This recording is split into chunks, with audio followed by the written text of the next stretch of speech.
Good evening. I hope you've had a great day today. Welcome to BVJ's Bedtime Stories. I'm BigVoicejay, and this is the show where we get you ready for a good night's sleep with public domain short stories just for you. Links to all the stories can be found in the show notes at bedtimewithbvj.com. And if you'd like to support the show, there's a Buy Me a Coffee link in every post. Tonight we continue our story, The Wind in the Willows, by Kenneth Graham. "Odds bodkins," said the sergeant of police, taking off his helmet and wiping his forehead.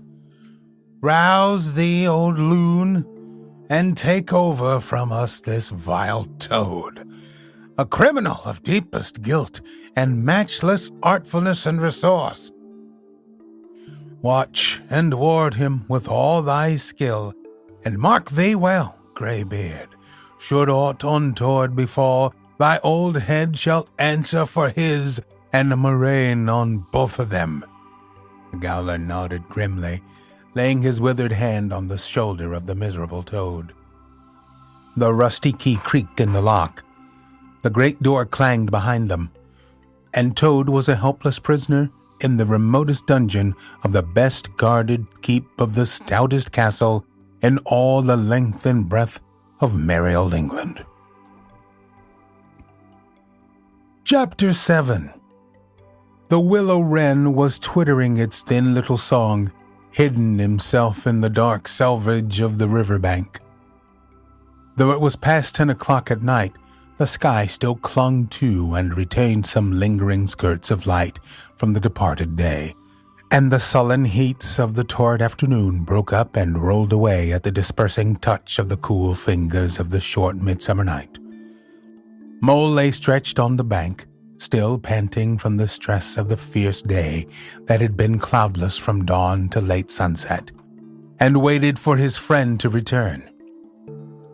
He had been on the river with some companions, leaving the water rat free to keep an engagement of long standing with Otter, and he had come back to find the house dark and deserted, and no sign of Rat, who was doubtless keeping it up late with his old comrade.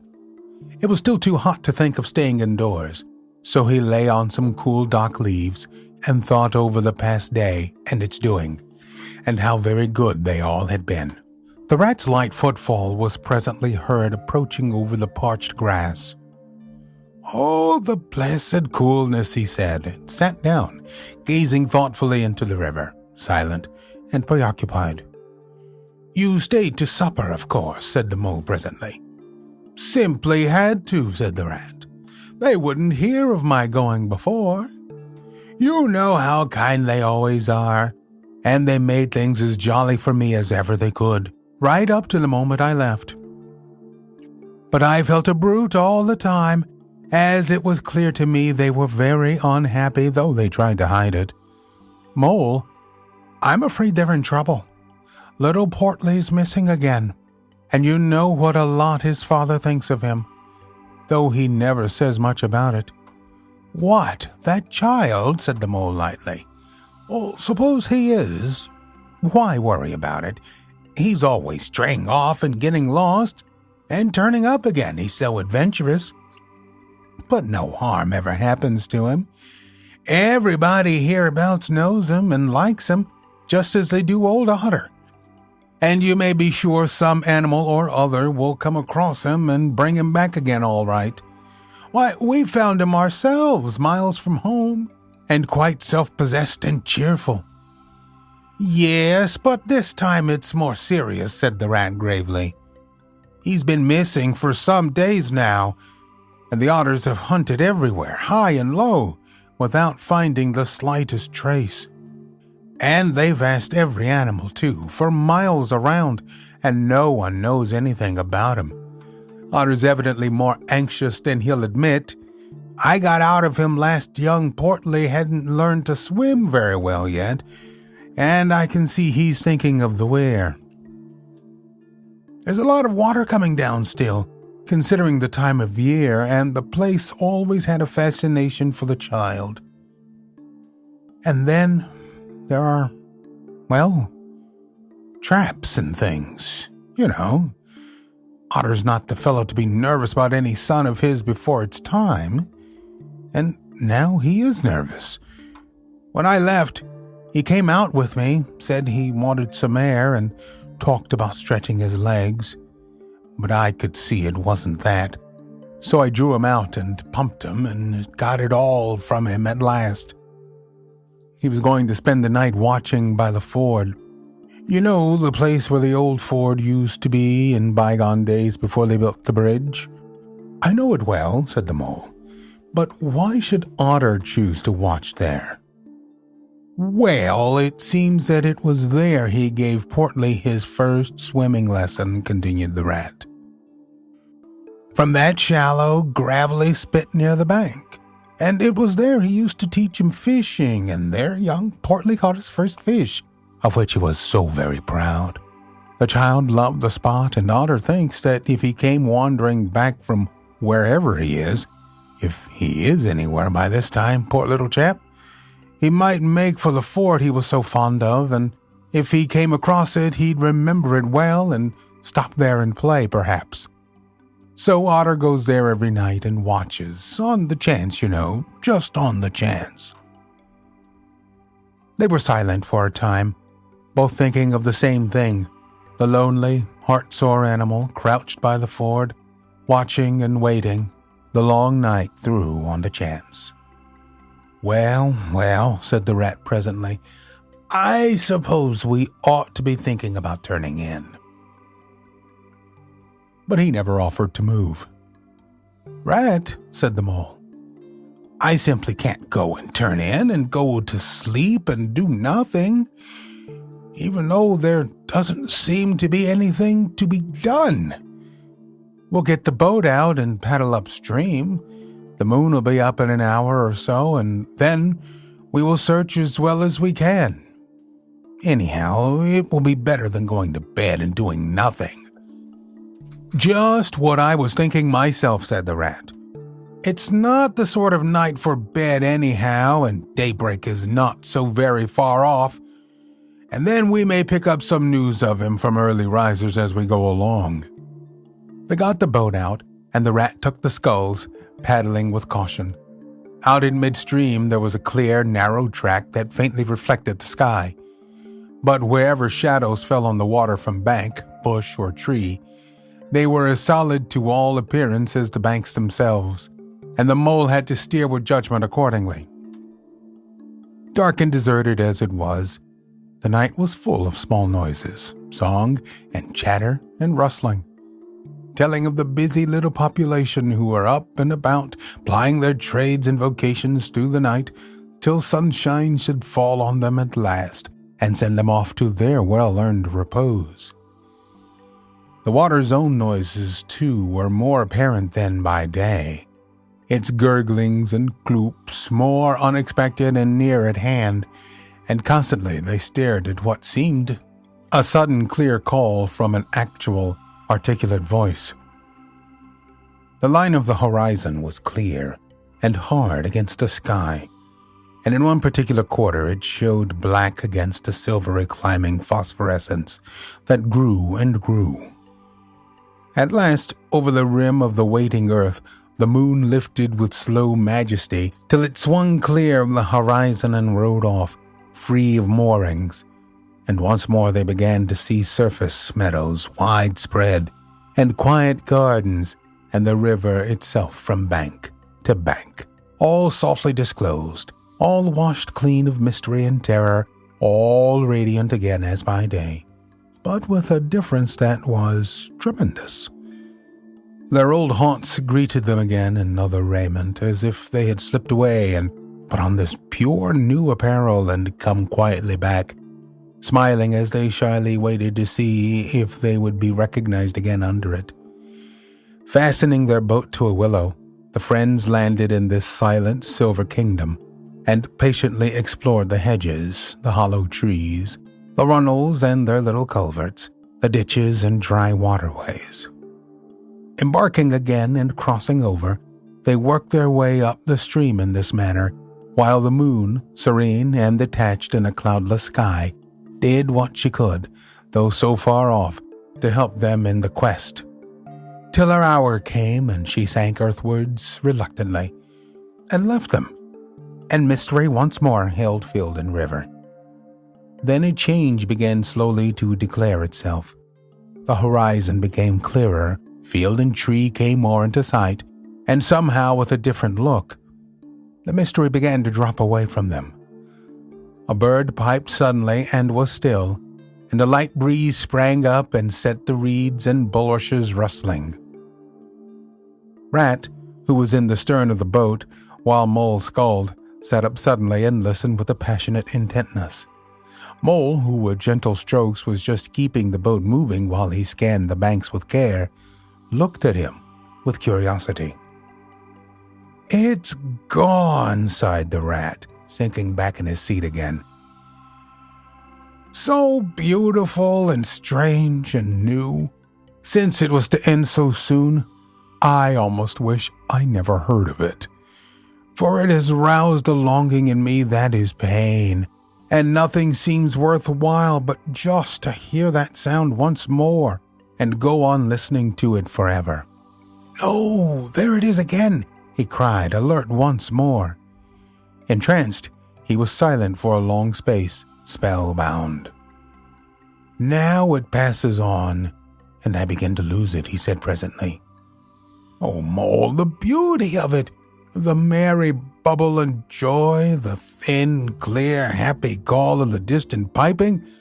Such music I never dreamed of. And the call in it is stronger than the music is sweet. Row on, Mole, row, for the music and the call must be for us."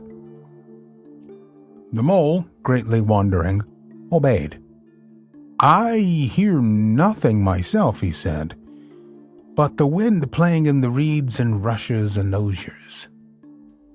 The rat never answered, if indeed he heard. Wrapped, transported, trembling, he was possessed in all his sense by this new divine thing that caught up his helpless soul and swung and dandled it, a powerless but happy infant in a strong sustaining grasp. In silence Mole rowed steadily, and soon they came to a point where the river divided, a long backwater branching off to one side. With a slight movement of his head, Rat, who had long dropped the rudder lines, directed the rower to take the backwater. The creeping tide of light gained and gained, and now they could see the color of the flowers that gemmed the water's edge. "Clearer and nearer still," cried the rat joyously. "Now you must surely hear it. Ah, at last, I see you do." Breathless and transfixed, the Mole stopped rowing as the liquid run of that glad piping broke on him like a wave, caught him up, and possessed him utterly. He saw the tears on his comrade's cheeks, and bowed his head, and understood. For a space they hung there, brushed by the purple loose strife that fringed the bank. Then the clear, imperious summons that marched hand in hand with the intoxicating melody imposed its will on Mole. And mechanically he bent to his oars again, and the light grew steadily stronger, but no birds sang as they were wont to do at the approach of dawn. And but for the heavenly music, all was marvelously still. On either side of them, as they glided onwards, the rich meadow grass seemed that morning of a freshness and a greenness unsurpassable. Never had they noticed the roses so vivid, the willow herb so riotous, the meadow sweet so odorous and pervading. Then the murmur of the approaching weir began to hold the air, and they felt a consciousness that they were nearing the end, whatever it might be, that surely awaited the expedition. A wide half-circle of foam and glinting lights and shining shoulders of green water. The great weir closed the backwater from bank to bank, troubled all the quiet surface with twirling eddies and floating foam streaks, and deadened all other sounds with its solemn and soothing rumble. In midmost of the stream, embraced in the weir's shimmering arm spread, A small island lay anchored, fringed close with a willow and silver birch and alder. Reserved, shy, but full of significance, it hid whatever it might hold behind a veil, keeping it till the hour should come, and with the hour, those who were called and chosen. Slowly, but with no doubt or hesitation whatever, and in something of a solemn expectancy, the two animals passed through the broken, tumultuous water and moored their boat at the flowery margin of the island.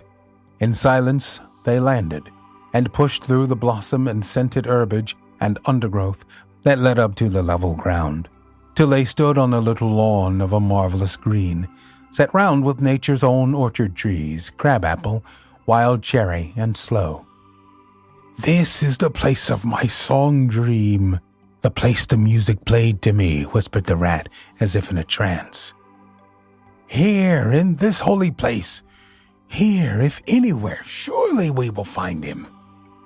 Then suddenly the mole felt a great awe fall upon him, an awe that turned his muscles to water, bowed his head, and rooted his feet to the ground. It was no panic terror, indeed he felt wonderfully at peace and happy, but it was an awe that smote and held him, and without seeing, he knew it could only mean that some august presence was very, very near.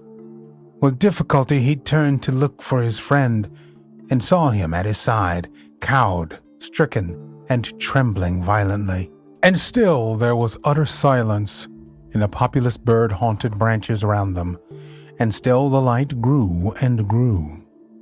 Perhaps he would never have dared to raise his eyes, but that, though the piping was now hushed, the call and the summons seemed still dominant and imperious. He might not refuse were death himself waiting to strike him instantly, once he had looked with mortal eye on things rightly kept hidden.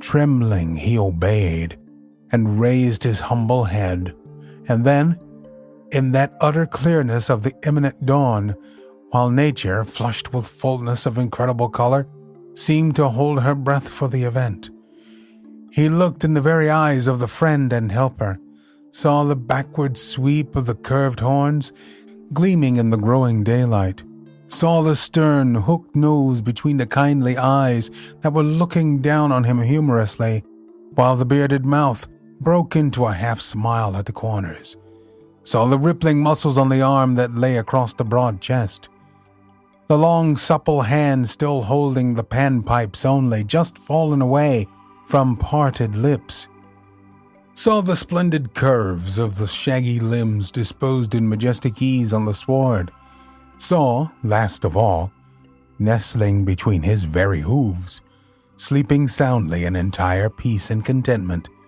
the little round, pudgy, childish form of the baby otter.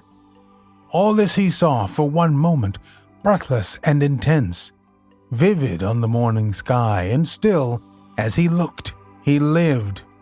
And still, as he lived, he wondered. "Rat!" he found breath to whisper, shaking. "Are you afraid?" "Afraid?" murmured the rat, his eyes shining with unutterable love. "Afraid of him? Oh, never, never! And yet, oh, mole, I am afraid." Then the two animals, crouching to the earth, bowed their heads and did worship. Sudden and magnificent, the sun's broad golden disk showed itself over the horizon facing them, and the first rays, shooting across the level water meadows, took the animals full in the eyes and dazzled them. When they were able to look once more, the vision had vanished, and the air was full of the carol of birds that hailed the dawn. As they stared blankly, in dumb misery deepening as they slowly realized all they had seen and all they had lost, a capricious little breeze, dancing up from the surface of the water, tossed the aspens, shook the dewy roses, and blew lightly and caressingly in their faces. And with its soft touch came instant oblivion. For this is the last best gift that the kindly demigod is careful to bestow on those to whom he has revealed himself in their helping, the gift of forgetfulness, lest the awful remembrance should remain and grow, and overshadow mirth and pleasure, and the great haunting memory should spoil all the afterlives of little animals helped out of difficulties, in order that they should be happy and light-hearted as before. Mole rubbed his eyes and stared at Rat, who was looking about him in a puzzled sort of way. "I beg your pardon. What did you say, Rat?" he asked. "I think I was only remarking," said Rat slowly, "that this was the right sort of place, and that here, if anywhere, we should find him. And look, why there he is, the little fellow." And with a cry of delight he ran towards the slumbering Portly. But Mole stood still a moment, held in thought, as one wakened suddenly from a beautiful dream, who struggles to recall it and can recapture nothing but a dim sense of the beauty of it. The beauty, till that too fades away in its turn, and the dreamer bitterly accepts the hard, cold waking and all its penalties. So Mole, after struggling with his memory for a brief space, shook his head sadly and followed the Rat. Portly woke up with a joyous squeak and wriggled with pleasure at the sight of his father's friends, who had played with him so often in past days. In a moment, however, his face grew blank, and he fell to hunting round in a circle with pleading whine, as a child that has fallen happily asleep in his nurse's arms, and wakes to find itself alone and laid in a strange place, and searches corners and cupboards and runs from room to room, despair growing slightly in its heart. Even so Portly searched the island and searched, dogged and unwearying, till at last a black moment came for giving it up, and sitting down and crying bitterly. The Mole ran quickly to comfort the little animal, but Rat, lingering, looked long and doubtful at certain hoof marks deep in the sward. "Some great animal has been here," he murmured slowly and thoughtfully, and stood musing, his mind strangely stirred. "Come along, Rat," called the Mole. "Think of poor Otter waiting up there by the ford." Portly had soon been comforted by the promise of a treat, a jaunt on the river in Mr. Rat's real boat, and the two animals conducted him to the water's side, placed him securely between them in the bottom of the boat, and paddled off down the backwater. The sun was fully up by now, and hot on them. Birds sang lustily and without restraint, and flowers smiled and nodded from either bank, but somehow, so thought the animals, with less of richness and blaze of color than they seemed to remember seeing quite recently somewhere, they wondered where. The main river reached again, they turned the boat's head upstream, towards the point where they knew their friend was keeping his lonely vigil. As they drew near the familiar ford, the Mole took the boat in to the bank, and they lifted Portly out and set him on his legs on the towpath, gave him his marching orders and a friendly farewell pat on the back, and shoved out into midstream. They watched the little animal as he waddled along the path contentedly and with importance.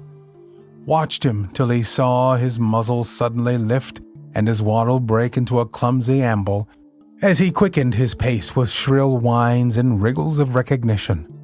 Looking up the river, they could see Otter start up, tense and rigid, from out of the shallows where he crouched in dumb patience, and could hear his amazed and joyous bark as he bounded up through the osiers onto the path. Then the Mole, with a strong pull on one oar, swung the boat round and let the full stream bear them down again whither it would, their quest now happily ended. "I feel strangely tired, Rat." You know what? Stop there.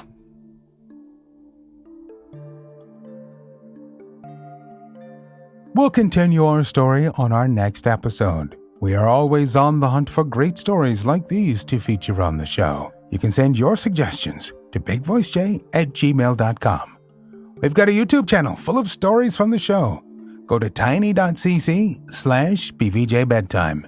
If you found some value in our storytelling tonight, don't forget to show the love. There's a Buy Me a Coffee link on every post. Thank you so much for listening. Good night. Diamond Club hopes you have enjoyed this program.